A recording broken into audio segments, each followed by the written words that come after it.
Hello বন্ধুরা, সবাইকে মনসুরাস ব্লগে স্বাগত। তো দেখতে পাচ্ছ একটা দৃশ্য দেখে আমি পুরোই শিহরিত। দেখতে পাচ্ছ আমার সোনা মানহা তার বাবার বাড়িতে আসছে, সেখানে এসে তাকে ঘুম পাড়ায় দিয়েছি এবং তারপরে যা দেখছি যে বিড়ালগুলো ওর ব্ল্যাঙ্কেটের ওপরে কিভাবে শুয়ে আছে তোমরা জাস্ট একটু দেখো।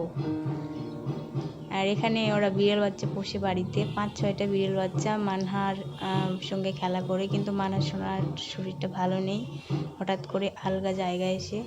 তো আজ আমাদের এখানে বুড়ি মেলা, যেটা ঢাক ঢোলের আওয়াজ তোমরা শুনতে পাচ্ছ। তো আজকে আমরা যাব বুড়ি মেলাতে। আজকে বুড়ি মেলার তৃতীয় দিন, মানে শেষের দিন, তাই ভাবছি আজকে আমরা যাব। তাই হালকা করে একটা ছোট্ট ভিডিও দিলাম। আর এই হচ্ছে আমাদের রুম, মানে আমার শ্বশুর বাড়িতে আমার এই রুমে আমি থাকি। তো তোমাদের নেক্সটে কোনো একটা ভালোভাবে হোম ট্যুর দেবো, আমার শ্বশুর বাড়ি কেমন, লোকজন কেমন, আমার হাজব্যান্ড কেমন।